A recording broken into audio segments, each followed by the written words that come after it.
Former New York City Mayor Rudy Giuliani is with me now to talk about leadership and politics in this crisis as we watch it unfold. And Mayor, good morning to you there. Good morning, Bill. New York. Should the governor resign? Well, I don't know if he should resign, but I think they're very tough questions. I mean, first of all, did the mayor and the governor meet? Did they have practice sessions? Did they have tabletop exercises? In other words, did they go through scenarios about what they would do when the inevitable happened? I mean, after all, they knew this was going to happen. How much coordination was there? It is totally unexplainable to me that there weren't guard or police in front of the stores that had been attacked before. I mean, what do you think explains that? Just give me a sense when it comes to emergency management and planning, why you would activate them but not put them in the areas where they needed to be. Because why would that be? I get a sense of not very good emergency management planning. Do they have an Office of Emergency Management? Do they have a plan for emergency management? Do they have an emergency management center that connects the city with the state? Do they do exercises and practices on a regular basis in case there's a riot?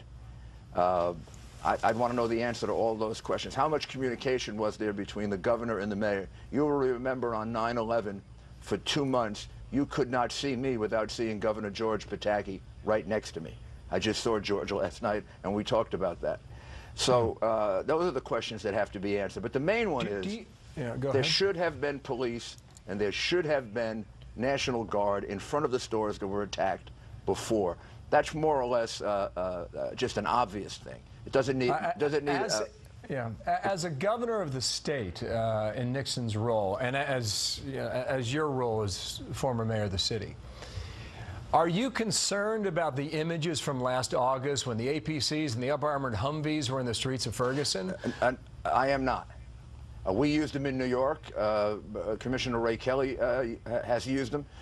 In fact, we have exercises in New York, as you know, Bill. You'll see the police sometimes going through the streets in these vehicles that protect against terrorists.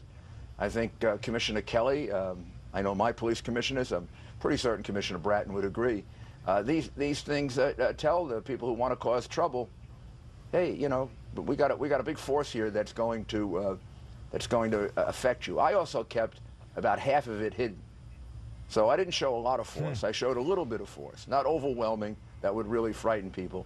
Just a little bit of force, but I always kept at least 2 times or 3 times more police officers in reserve, right nearby, so that if something happened, within 1 minute, 2 minutes, they could be there and stop it. And my rule was, you get arrested when you throw the first rock. That's the other mistake they made. They allowed a cooling off period. You remember the other night? They were throwing, you were reporting it on Fox. They're throwing rocks, they're burning things, they're turning cars over, and the police are standing back. That's absurd. The police should have moved in when the first rock was thrown. We learned that from the we learned that from the riot that took place in Crown Heights here in New York before I was mayor. In fact, the report about that explains how to do it. They should have read it. Yeah, I have about another minute here, and I want to turn our focus to the officer, Darren Wilson. Extensive interview on ABC with George Stephanopoulos. As a former prosecutor, what did you learn from that interview that you think is important? What have you learned from the transcripts of the grand jury testimony that is significant legally? You know, the transcript's about 1,000 pages, hard for people to read. I would recommend they go online and read the interview of witness number 10. Who is an African-American male, as far as I can tell from the interview. It's not quite clear, but it's pretty clear. He saw the whole thing. He almost completely repeats verbatim what the officer said last night. And he came forward because he was angry about the people who were lying about Mr. Brown putting his hands up. He said Mr. Brown never put his hands up. Mr. Brown was not shot in the back, as 4 witnesses perjured themselves and said, and that Mr. Brown was the total aggressor. And he even repeats some language similar to the police officers about the demonic look on the face of Mr. Brown. And he said that Mr. Brown, when the final shots were fired, was running toward the officer at full speed. He said, in fact, he was amazed at how fast a large man like that could run. Somebody should read witness number 10.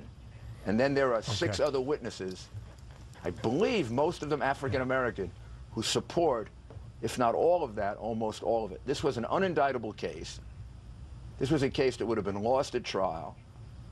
And there's no question what we're talking about here when we do this tremendous sympathy for Mr. Brown. I have great sympathy for his family. No young man should ever be killed. But we're talking about a man who just did a robbery. And what they also leave out is he took some of the cigarillos that he stole and he threw them at the police officer. In other words, in this defiant act of, I'm the guy who just did the robbery, here are the cigarillos. Yeah. So, I mean, Mayor, what are we talking about here? Yeah, I mean, yeah, we're talking I about a police officer who did his job to protect you and me. But you know who he did his job to protect?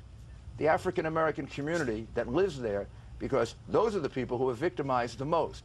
These police officers are sacrificing their lives, mostly, 9 times out of 10, to save the lives of African-Americans, because most of these police officers care about them and have good relationships with most of the community.